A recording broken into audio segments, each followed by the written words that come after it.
retrouvons donc pour la suite de Parlons IA pour cette deuxième édition. Alors, comme on vient de l'évoquer en introduction, l'impact de l'intelligence artificielle est très important, notamment sur le processus décisionnel au niveau médical.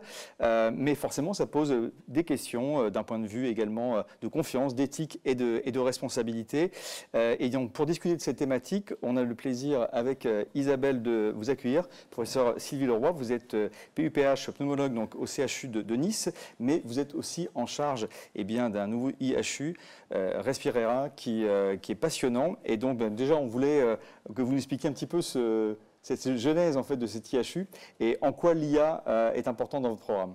Bienvenue. Merci beaucoup pour cette invitation. Donc, merci d'être venu jusqu'à Nice, Sophia Antipolis. Oui, on est chez vous ici. On est chez nous. Merci. En tout cas, voilà. Donc, l'idée de l'IHU, c'est dans le cadre du plan France 2030, pour lequel on a répondu effectivement. Et ce plan 2030 a désigné un certain nombre d'IHU en France qui viennent compléter des IHU déjà existants. Et donc, sur ces IHU, je vais vous les présenter un petit peu. Hop. Hop, voilà, donc ici présenté finalement tous les IHU qui ont été retenus pour la France et puis on a une certaine fierté pour le monde pneumologique d'avoir finalement le seul IHU qui concerne le poumon, on va dire dans son entité, certes tumorale, d'autres participeront à ça, et dans sa pathologie non tumorale. Donc voilà un petit peu cette répartition-là. Et donc la thématique sur laquelle on souhaite vraiment développer les choses, c'est sur le poumon dans son interaction avec l'environnement, avec le vieillissement naturel de la population, avec l'idée effectivement d'aborder une médecine 6P dont on parle depuis déjà très longtemps et pour lequel on a encore des démarches qui sont plutôt globales au sein des populations. Et l'idée, c'est d'aller effectivement jusqu'à l'individu, quel est son âge biologique du poumon, en quoi il est à risque de développer une pathologie ou s'il a déjà une pathologie, quel est le potentiel évolutif. Et donc effectivement, l'intelligence artificielle va authentiquement faire partie de cet IHU. Pour représenter ici, l'IHU, c'est un projet qui est avant tout collaboratif. On ne travaille absolument pas tout seul ici à Nice ou avec les équipes de Sophia Antipolis et je remercie d'avance toutes les équipes qui ont accepté de participer à l'aventure initiale et qui, vous voyez, couvrent un certain nombre d'équipes françaises et on a vraiment l'objectif de pouvoir inclure toutes les bonnes volontés qui souhaiteraient travailler sur cette thématique-là. Alors, un IHU, ça nécessite des fondateurs et donc les fondateurs sont bien évidemment une structure hospitalière, le CHU de Nice, et puis des équipes recherche, notamment l'INSERM, mais on a d'autres équipes CNRS qui viennent participer. Et puis, pour faire le pont avec l'IA, effectivement, on a l'Université Côte d'Azur et ici, on est dans la maison du 3IA et donc le 3IA fait partie effectivement du projet de l'IHU, auquel on rajoutera l'équipe de l'INRIA, qui est un institut national, qui là aussi est spécialisé dans les sciences du numérique et qui a eu déjà l'occasion d'accompagner d'autres IHU dans le domaine de l'intelligence artificielle. Et je citerai juste par exemple les travaux exceptionnels qui ont été faits avec l'équipe de Bordeaux sur la partie cardiologie, sur l'analyse notamment de toutes les imageries pour améliorer le diagnostic, le pronostic, et qui a aussi travaillé sur d'autres domaines, par exemple la chirurgie guidée avec les équipes de Strasbourg. Donc on a, j'espère, la chance en tout cas d'avoir des professionnels de l'intelligence artificielle qui vont nous aider à modéliser le poumon dans cette intention-là. Et donc, bien sûr, au-delà des équipes nationales, c'est un projet collaboratif international dans lequel on a des équipes, bien sûr, de recherche très fondamentales, mais également sur des équipes, notamment américaines, des équipes qui travaillent, eux aussi, sur l'utilisation de l'intelligence artificielle, en l'occurrence dans les domaines principalement fondamentaux. Alors, c'est un point important que vous venez de souligner, notamment cet aspect collaboratif, vous l'avez dit à plusieurs reprises, donc d'avoir un écosystème autour, et notamment du CHU. Et donc, peut-être une des questions, c'est de pouvoir en fait s'être entouré de différents acteurs. On va revenir dans quelques minutes sur ce sujet. Aujourd'hui, les hôpitaux, de manière globale, est-ce que vous sentez qu'ils sont prêts à l'intégration de cette IA ? Alors, ça a été l'expérience, la construction de l'IHU, c'était de voir déjà ce qu'on avait, nous, sur place. Et la sensation, c'est que les hôpitaux se préparent. Mais aujourd'hui, on a encore un petit gap probablement à faire, qui est que L'image qu'on a souvent de l'intelligence artificielle, c'est un peu une boîte noire, un outil qui va venir intégrer des outils déjà existants et pour lequel on ne maîtrise pas forcément tout à fait les choses. Est-ce qu'il faut investir dans tel ou tel outil? Est-ce que l'outil va être performant sur une durée suffisante? Le problème des hôpitaux aujourd'hui, c'est l'investissement. Investir sur un outil, ça veut dire qu'il faut qu'il soit efficient, rentable, qu'il ait aussi la possibilité de rendre service sur un long terme. Et donc, ce qu'on voit, c'est que par exemple, au sein même des hôpitaux, contrairement à ce qu'on voit dans les équipes de recherche, par exemple, où aujourd'hui, dans les équipes recherche, on a des mathématiciens qui ont complètement intégré ces équipes et qui sont directement avec les équipes, même sur la paillasse. À l'hôpital, si on prend ces fonctions-là, par exemple, de mathématicien, si vous voulez embaucher un mathématicien à l'hôpital, il n'est même pas dans la grille possible des salaires. Donc, en fait, vous n'arrivez même pas à l'embaucher parce qu'on ne sait même pas sur quel statut le mettre. Et pour autant, l'intelligence artificielle, pour qu'on se l'approprie, parce que finalement, moi, je parle en tant que médecin, et donc l'intelligence artificielle, mon but, c'est de l'utiliser comme un outil, mais quand même d'en avoir une certaine maîtrise et d'en connaître les limites. Et finalement, à l'hôpital, l'idée, c'est de pouvoir avoir des projets collaboratifs. Et c'est vrai qu'on a déjà commencé, dans le cadre, entre autres, de l'IHU, d'avoir ces projets collaboratifs et de dire que si on travaille sur le dépistage du cancer du poumon, il faut qu'un CHU y soit directement impliqué. Et donc, on va dire que ça commence. Oui. Alors là, vous venez d'évoquer un exemple très concret sur la partie recrutement et forcément d'avoir une structure qui puisse accueillir. On sait aussi qu'il y a d'autres sujets que l'IA, la cybersécurité qui a une vraie problématique. Donc on sait que les hôpitaux ont beaucoup de choses à appréhender. Et peut-être la question, Isabelle, c'est qu'on a parlé juste en introduction de la formation. Comment vous pensez que les pôles de santé, et notamment au milieu hospitalier, doivent être formés et peuvent être accompagnés sur ce type d'approche en termes d'IA?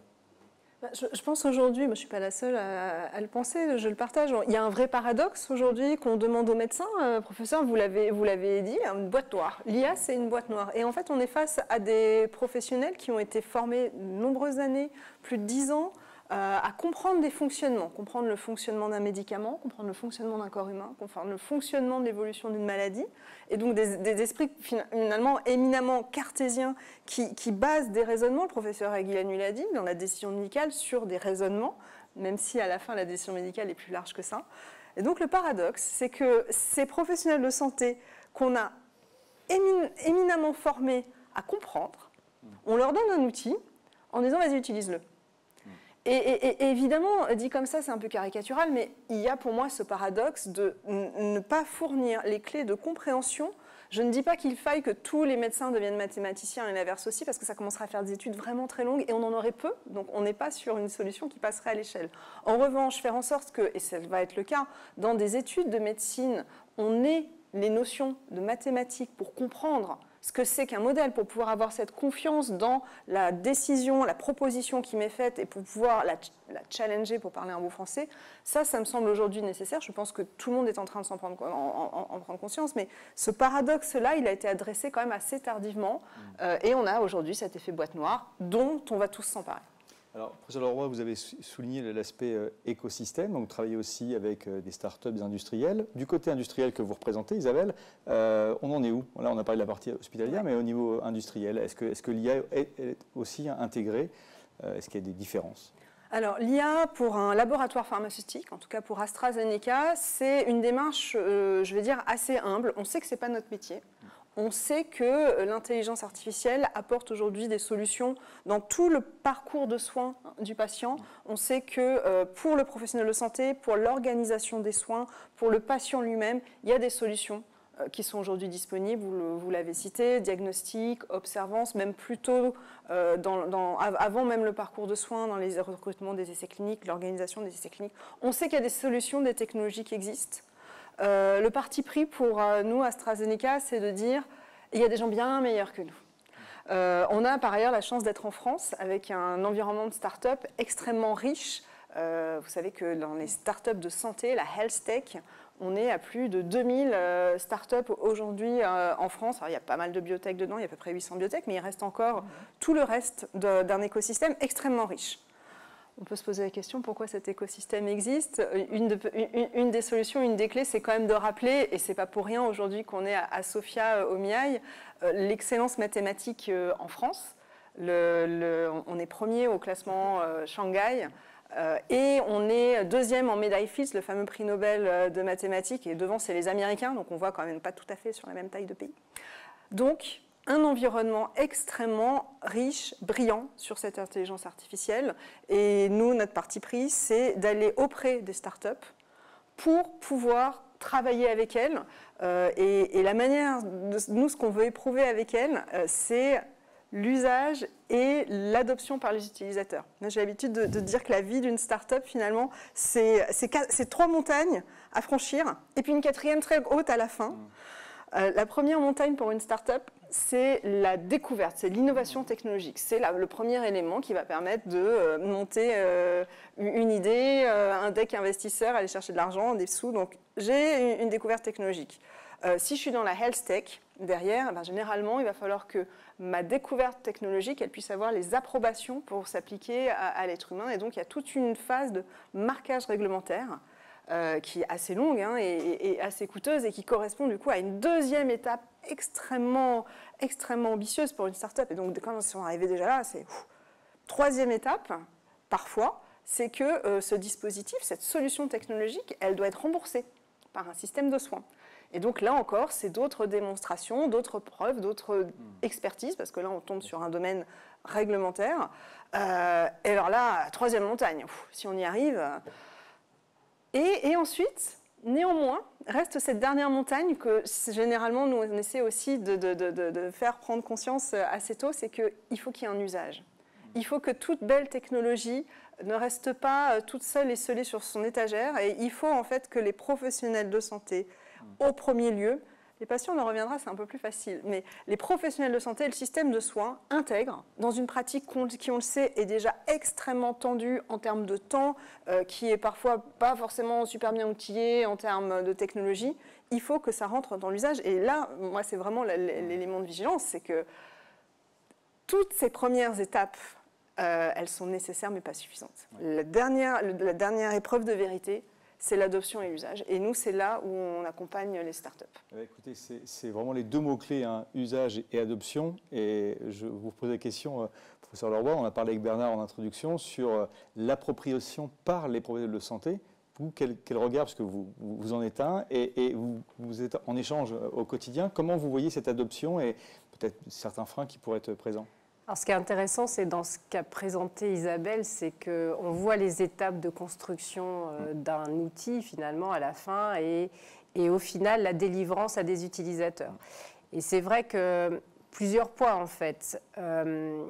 L'utilisateur, il va être d'autant plus investi que, finalement, il a peut-être été un élément de participation au départ. C'est-à-dire que, voilà, ça peut paraître ouvrir une porte ouverte que de dire que finalement la construction, elle va devoir remplir un besoin d'utilisateur.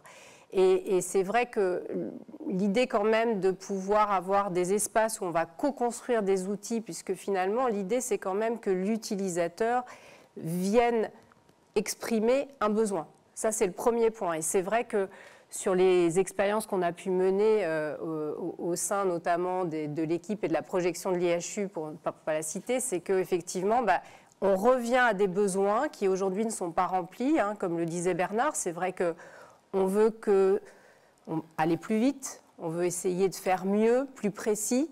On ne veut pas non plus être remplacé en tant que professionnel de santé. Et c'est peut-être un petit peu ça l'idée, c'est-à-dire que finalement, en quoi on va avoir besoin de l'IA sans être systématiquement remplacé par l'IA qui fera sur un certain nombre de domaines mieux que nous, c'est une certitude. Et donc je pense que l'idée de la co-construction, elle est là, c'est-à-dire que pour s'approprier un outil, il faut probablement avoir été un peu à l'initiative de la demande. Ça, c'est un premier point qui paraît finalement assez fondamental. La deuxième chose, c'est que voilà, on connaît les circonstances actuelles de gestion des malades, que ce soit en ville ou à l'hôpital, donc tout est extrêmement tendu, le temps qui est donné aux malades est de plus en plus court et c'en est bien dommage. Et donc il faut absolument que ces outils viennent dans nos habitudes de fonctionnement, c'est-à-dire viennent s'intégrer de façon presque transparente aux outils métiers qu'on a actuellement. Une nouvelle couche qui... Si c'est une nouvelle couche, si on vient nous proposer, et c'est vrai que c'est des fois un petit peu ça, c'est-à-dire qu'on va me dire ça y est, on a monté un système, là ça vous permettra peut-être de suivre mieux vos patients, d'essayer de les stimuler sur l'observance, etc. Oui, mais c'est vrai que si c'est un outil de plus dans un logiciel métier qui est déjà parfois complexe, bah, on sent que, à l'image un petit peu de la cuisine, hein, on a acheté le dernier robot, on va l'utiliser 2-3 fois, puis après on va le laisser là parce que finalement on retournera dans notre routine où ce sera plus rapide d'aller sortir la casserole plutôt que le super robot. Il faut que ça facilite Il faut que ça facilite, et puis je pense aussi, voilà, il faut certaines conditions qui rassurent tout le monde, c'est-à-dire qu'encore une fois, hein, on a tous aussi peut-être un peu peur d'être remplacés par ces outils. Et finalement, quand on voit l'expérience d'autres équipes qui ont travaillé là-dessus, je pense effectivement, alors les radiologues, hein, par exemple, qui ont été quand même un peu novateurs, les dermatologues, les ophtalmos. La réalité, ça aussi, mais ça fait partie de la pédagogie, c'est de dire qu'en fait, non, ça ne va pas nous remplacer. L'humain ne sera pas remplaçable comme ça. Mais par contre, peut-être que ça va nous laisser, on l'espère toujours, hein, nous laisser du temps pour tout ce qui va être des cas les plus complexes. Bien sûr, il y a peut-être un temps aussi à réaccorder aux patients. Je ne sais pas si ça donnera ce temps-là, mais en tout cas, sûrement de pouvoir peut-être nous concentrer sur les cas les plus complexes. Et c'est aussi un petit peu le cheminement qu'on fait, et je ne mets pas en parallèle l'intelligence artificielle, mais aujourd'hui, on a d'autres métiers qui se créent, par exemple, qui sont les IPA, qui viennent effectivement libérer du temps pour permettre aux médecins de faire des cas complexes. Et donc, comme le disait Bernard Aguilani en introduction, il y a tout ce flou dans les diagnostics, où peut-être l'IA nous aidera, mais c'est ce flou sur lequel on va peut-être pouvoir, nous, plus se concentrer, travailler, apporter, y compris à l'IA, des algorithmes décisionnels. Je pense notamment aux maladies rares qui sont des pathologies qui sont aujourd'hui réservées à un certain nombre d'experts et dont il faut petit à petit qu'effectivement on puisse fournir des outils que tout l'ensemble des pneumologues qui nous écoutent aujourd'hui puissent utiliser et passer plusieurs étapes jusqu'à l'étape certainement de demander un avis d'expert complémentaire. Mais voilà, l'idée de l'IA, c'est de faire, je pense, en tout cas mieux, peut-être sûrement plus vite, mais en nous laissant un espace qui reste un espace déterminant de notre métier de départ. Et peut-être pour rebondir sur ce que vous venez de dire, et à l'image de ce qu'a évoqué Isabelle en introduction sur le côté de d'autres secteurs d'activité qui ont déjà préempté ce sujet, vous venez de décrire en fait ce qu'on appelle le copilotage, c'est-à-dire d'avoir en fait, grâce à l'IA, un copilote qui vient, comme son nom l'indique, accompagner le pro de santé. On sait très bien que, et vous venez de le dire, les pros de santé sont concentrés forcément sur ce qu'ils aiment, c'est-à-dire la pratique clinique, être avec les patients. Et on sait très bien que la partie administrative, qui est de plus en plus lourde, prend beaucoup de temps. Est-ce que vous pensez que cette notion de copilote pourrait être entre guillemets, un partenaire pour pouvoir retirer de cette partie administrative et concentrer plus de temps sur la partie clinique avec les patients? Alors je pense que demain, l'outil qui enlève la partie administrative de la gestion du quotidien, je pense que vous pouvez l'envoyer tout de suite parce que c'est une charge qui est colossale. Et c'est un message à toutes les startups. Si vous pouvez nous enlever la charge administrative, on sera heureux. Et effectivement, ça c'est presque un point qui est un point effectivement qui pénalise considérablement l'activité médicale et intellectuelle. Et c'est vraiment quelque chose qui est pour nous un élément de frustration. Donc effectivement, et c'est vrai qu'on pense toujours à l'IA dans l'aide au diagnostic, dans l'aide au pronostic, dans l'aide au suivi, mais l'aide, elle est avant tout, aujourd'hui l'IA dans une voiture, c'est de nous emmener d'un point A à un point B. Finalement, l'IA dans nos outils du quotidien, et encore une fois, intégrée à nos outils du quotidien, c'est de nous enlever cette partie administrative qui nous pénalise, qui est lourde. Mais vous voyez, dans les échanges qui sont très riches ce matin, c'est aussi un des points. Vous avez parlé de l'IA, j'ai parlé de la cybersécurité. Il y a aussi une notion qu'on appelle d'interopérabilité. Et connaissant bien avec mon entreprise les problématiques parfois où vous intégrez une nouvelle solution, mais qui doit être interopérable avec d'autres, ces surcouches qu'on a évoquées tout à l'heure, voilà, c'est la vision un peu globale, un peu systémique qu'on doit avoir pour l'intégration de l'IA. Et c'est passionnant, mais en même temps, voilà, il y a plein d'éléments à prendre en compte pour que ça puisse fonctionner. Peut-être vous, Isabelle, également sur ce point par rapport aux patients. Quelle est votre vision sur l'intégration en fait, de ces technologies? Est-ce que ça peut être un apport pour les patients d'avoir cette IA? Est-ce que ce copilote, il marche pour les professionnels de santé, mais il marche aussi pour les patients? Pour les patients, nous, ce qu'on a pu observer chez AstraZeneca, on a la chance d'avoir accompagné plus de 40 startups. Donc, on a pu expérimenter une grande diversité de solutions. Et encore une fois, les grandes familles, c'est des solutions pour le système de soins. Et ça, c'est un peu le mot pour expliquer qu'il y a tout l'administratif et la complexité des parcours de soins qui pourraient être adressés par un outil. Il y a pour le professionnel de santé dans sa pratique, et là, on n'est plus sur les outils de diagnostic. Puis, l'accompagnement du patient. dans la prise de son traitement, l'observance, un certain nombre d'outils aussi autour de cette partie-là. Donc on a ces 3 grandes familles et qu'on a à peu près toutes expérimentées dans nos différents partenariats. Et c'est vrai que nous, ce qu'on a constaté, c'est que les solutions qui marchaient les mieux, c'est celles qui étaient uniquement à destination du patient. Il y a plein de raisons pour ça, hein. L'interopérabilité, vous l'avez souligné, c'est-à-dire que quand on vous fournit une solution, mais que ça fait une nouvelle icône sur l'écran d'accueil de l'ordinateur à côté des 18 autres et un nouveau login password, et qu'il faut ressaisir le truc qu'on avait... Voilà. Oui, mais c'est ça la réalité aujourd'hui, c'est-à-dire qu'on n'a pas encore un raisonnement d'écosystème pour permettre de vraiment simplifier et interopérer. L'interopérabilité, c'est ça, c'est ne pas avoir 18 icônes avec 18 login password et tout ressaisir sur le patient dans chaque appli. Le patient, lui, en réalité, grâce en majorité au smartphone, l'interopérabilité, elle était traitée pour lui.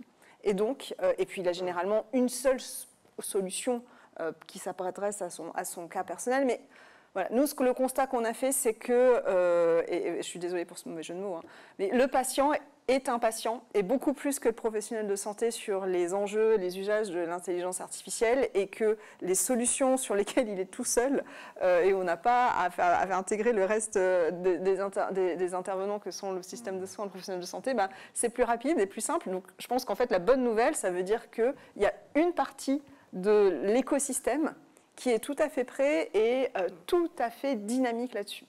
Alors, peut-être dernier point avant de prendre les questions du public. Donc, je vous rappelle que vous pouvez poser vos questions à nos experts. Vous l'avez dit de chaque côté, le mot de start-up, forcément qui me tient à cœur. Est-ce qu'à l'IHU, cette collaboration avec l'écosystème intègre également les start-up et quelle est votre perception sur leur proposition de valeur dans un projet comme le vôtre ? Donc effectivement, les startups, l'idée, c'est de pouvoir les intégrer même physiquement, en fait, bien sûr, dans la structure de l'IHU, et avec l'idée de, encore une fois, d'être le plus précoce avec elles, c'est-à-dire d'utiliser cette masse de données, comme on dit, et éventuellement d'en créer de nouvelles, dans une dimension qui est pour le professionnel de santé, mais aussi, et c'est vrai que quand on parle d'environnement, c'est impossible de ne pas intégrer le patient, les aidants, mais aussi le citoyen finalement, et puis les pouvoirs publics sur cette thématique. Donc l'idée, c'est, encore une fois, sur l'intégration des startups, c'est de pouvoir, dès le départ, répondre à un besoin. Donc un besoin qui sera peut-être celui d'un professionnel de santé, mais qui sera aussi, comme on le disait, hein, une demande finalement des patients, qui sera certainement, et qui est de plus en plus forte, une demande des citoyens, d'appréhender notamment la santé respiratoire. Et donc effectivement, il y a des startups qui ont déjà été définies pour pouvoir construire ces outils-là de demain, avec, encore une fois, l'idée de partir d'une feuille blanche et de pouvoir mettre autour de la table, pas uniquement, effectivement, des gens qui vont construire quelque chose, qui vont ensuite nous donner un outil fini, mais effectivement de pouvoir échanger, de faire des allers-retours sur ce domaine, encore une fois, pour que l'appropriation, elle se fasse, et puis aussi, pour nous, côté professionnels de santé, pouvoir recueillir les informations pertinentes, des informations de qualité, et tous des éléments souvent auxquels on n'a même pas pensé, et ça c'est le plus intéressant, c'est de se dire qu'appréhender l'environnement c'est quand même quelque chose d'extrêmement complexe, qui se fait dans le temps, et on veut dire que les échanges qu'on a déjà pu avoir, c'est qu'effectivement il y a des gens qui vont penser à une façon d'aller chercher des données qui est complètement nouvelle, qui est sans a priori, et dont on peut imaginer que ça rendra effectivement un résultat à une échelle qui sera, on l'espère en tout cas, une échelle personnelle et individuelle. Et c'est vrai que là, on voit très bien que les gens sont très demandeurs. On a aujourd'hui des grandes pathologies, hein, la BPCO par exemple, pour la citer. La BPCO, à l'échelle individuelle, pourquoi c'est moi qui fais une BPCO ? Et il y a des gens qui nous demandent ça, mais pourquoi moi ? Hein, mon frère a fumé autant, pourquoi c'est moi, pourquoi c'est pas moi ? Et donc encore une fois, sur l'idée non seulement d'accompagner des maladies, mais on l'espère surtout de les prévenir, c'est-à-dire de constituer des éléments prédisposants, qu'ils soient constitutifs, hein, on est avec ce qu'on a, et puis on a un environnement intérieur, extérieur, professionnel, etc. Et donc l'idée de construire, de co-construire cette appréciation de l'environnement, qui est déjà développée par un certain nombre de start-up, hein, c'est vraiment ce qu'on l'a dit, c'est vraiment la co-construction et considérer qu'on a tous une pierre à l'édifice à apporter. Écoutez, merci à toutes les deux sur cette première table ronde qui était passionnante. La preuve, c'est qu'on a pas mal de questions. Donc, je vous les pose. À vous entendre, les patients ne risquent-ils pas d'être frustrés et de se tourner davantage vers ChatGPT pour leur santé ? Sur le roi, c'est pour vous. C'est une bonne question. Et je pense que, effectivement, alors, J'ai envie de dire que c'est déjà le cas. C'est-à-dire qu'aujourd'hui, avant, on avait un patient qui venait avec un symptôme. Aujourd'hui, on a un patient qui vient avec un diagnostic. Et c'est vrai que ça change la façon de faire. C'est-à-dire qu'en gros, on passe du temps à défaire le diagnostic pour reconstruire le diagnostic. Donc ça, c'est une vraie réalité. Et donc, ça veut dire, et là, ça démontre que de toute façon, on va devoir tous s'y mettre. Parce qu'effectivement, la façon d'appréhender les choses, c'est exactement ça. C'est-à-dire que le patient, encore une fois, aujourd'hui, arrive avec un diagnostic. Alors, quand c'est le bon, on s'en sort pas mal. Quand c'est pas le bon, ça devient très compliqué. Mais en attendant, c'est incontournable. C'est notre quotidien maintenant, je pense. Très bien. Une autre question. Quelle place donnez-vous aux sciences humaines dans la co-construction de l'IA? Vous n'avez pas 2 heures pour répondre. C'est une vraie question et les sciences humaines, elles ont été, en tout cas dans le projet qu'on a construit, d'emblée intégrées. Parce qu'effectivement, comme on le disait, ce serait dommage de réduire nos métiers à des diagnostics, à des pronostics. Finalement, comme on le dit, un individu, c'est ce qu'il vit tous les jours. Hein. Le médecin, il le voit, ça représente 1 pour 1000 du temps de contact avec le médecin. Le reste, c'est la vie. Et la vie, c'est tout le reste. Et donc, effectivement, la maladie, ce n'est pas uniquement une entité, un diagnostic, c'est avant tout vivre avec. Et donc, les sciences humaines sont intégrées là-dedans. Et effectivement, je pense que l'IA a une capacité probablement à accompagner ce domaine-là et à l'apprécier de façon beaucoup plus fine que ce qu'on fait aujourd'hui. Et c'est une thématique qui va être adressée tout à l'heure. Preuve de la richesse de ce programme. Alors Isabelle, la question, elle est pour vous. Comment concrètement casser, parce que là c'est à l'ingénieur que je parle, comment concrètement casser les silos entre les expertises médicales et les maths? On fait un parlons IA, spécifique. Casser les silos, déjà c'est bien de se rendre compte qu'il y en a.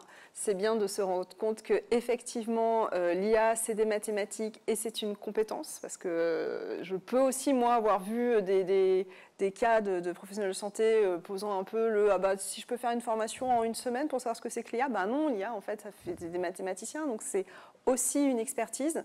Casser les silos, c'est pas un vœu pieux, mais on sait que ça va être long, que ça va être par petites touches et qu'il n'y a pas de recette miracle. Mais déjà de prendre conscience que ce sont 2 expertises et 2 domaines à part entière l'un et l'autre. Très bien. Merci Isabelle. Et la dernière question pour qu'on puisse finaliser cette première table ronde, elle est pour vous, professeur Leroy, puisque vous en avez parlé tout à l'heure, en parlant de la médecine 6P. Pourriez-vous partager l'exemple concret de la manière dont cette approche est mise en œuvre au quotidien à l'IHU, notamment sur les sujets de cohorte et de biobanking? C'est exactement le sujet. C'est-à-dire qu'effectivement, l'idée, la médecine 6P, et vous aurez Antoine Magnan, peu de temps après, il en a parlé depuis des années. Donc, cette médecine qui est, entre autres, personnalisée. Et donc, l'idée de l'IHU, c'est effectivement d'aller, encore une fois, définir à une échelle individuelle, certes à base de cohortes, alors de cohortes d'éléments cliniques, d'éléments de recueil environnementaux, d'éléments d'exosomes mesurés, d'éléments biologiques, avec l'idée aussi d'avoir la méthodologie la moins invasive, c'est-à-dire que l'idée que l'on a, c'est de se dire qu'avec avec une prise de sang, on aura une capacité la plus large possible pour définir les éléments de l'individu. Et donc, encore une fois, c'est énormément de données, et donc c'est au départ des cohortes les plus larges possibles, dans l'idée de pouvoir ensuite apporter des éléments totalement individuels. Donc, la projection, elle est de partir de très large pour espérer aller sur l'individu. Et j'ai envie de dire que la définition, je dirais, c'est que si on peut demain mesurer l'âge biologique du poumon, qui fait qu'une maladie va faire que votre âge biologique va être en partie amputé, mais que quelque part, cet âge biologique, plus il est précis, plus on va peut-être ajuster les traitements, être beaucoup plus agressif dans certaines conditions, être moins dans d'autres conditions. Et encore une fois, ce que demandent les gens, c'est pourquoi moi, pourquoi maintenant, et qu'est-ce qui va m'arriver demain? Et finalement, on a toujours des réponses qui sont statistiques, qui sont des réponses de population. Et donc la stratégie, c'est de partir du plus large pour arriver, espérons-le, juste à l'individu. Et encore une fois, c'est un travail que d'autres font déjà. Et l'idée de l'IHU, c'est que sur le domaine du poumon, on puisse colliger toutes les forces pour demain faire exactement cette médecine 6P, en tout cas dans sa capacité de prévention, de prédiction et de personnalisation. Écoutez, vous avez été très efficace, y compris au niveau timing. Et en régie, on me dit que vous avez le droit à une autre question. Donc bravo déjà pour les questions et le timing. Et un sujet qui est très important, Isabelle, vous en avez beaucoup parlé sur le rôle du patient. Comment intégrer la dimension de l'ETP, donc l'éducation thérapeutique pour les patients, dans cet écosystème? Y a-t-il des travaux dans ce sens? Alors sur la partie éducation thérapeutique, justement, sur notamment, on parlait notamment des sciences humaines, c'est-à-dire l'approche beaucoup plus globale du patient, ce qui est l'intérêt de l'éducation thérapeutique. Là aussi, ce qu'on voit aujourd'hui, c'est qu'on a désormais intégré des patients experts, on a intégré dans ces schémas d'éducation non seulement effectivement les professionnels de santé classiques, on y a intégré les patients, on a intégré des patients experts, on a intégré des aidants. Et donc là, l'intelligence artificielle, est-ce qu'elle viendra prendre tous ces éléments-là et les rendre disponibles pour d'autres, puisque finalement, c'est de la co-construction à l'intérieur d'équipes, avec quand même avant tout des échanges qui sont des échanges humains. Mais l'idée quand même, c'est de pouvoir effectivement transposer un certain nombre d'outils d'éducation thérapeutique qui sont développés dans plein d'équipes différentes et de pouvoir en faire profiter le plus grand nombre. Parce que c'est vrai qu'il y a des choses qui sont extrêmement bien faites dans tout un tas d'équipes et puis je pense que l'outil informatique au sens large permet cette transposition à une échelle plus large.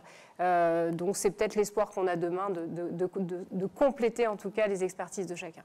Très bien. Merci professeur Leroy, merci Isabelle. Ça conclut cette première session de questions-réponses. N'hésitez pas à continuer à poser vos questions durant toute l'émission. On va marquer une courte pause en vous proposant une vidéo dans laquelle Stéphanie Lopez, que nous allons recevoir dans quelques minutes, ainsi que le docteur Jacques Boutros, vous présente l'essai d'Acapo, ou comment améliorer le dépistage du cancer du poumon grâce à l'IA. Vous allez voir, c'est une vidéo très pédagogique, passionnante, et on se retrouve dans quelques minutes. À tout de suite.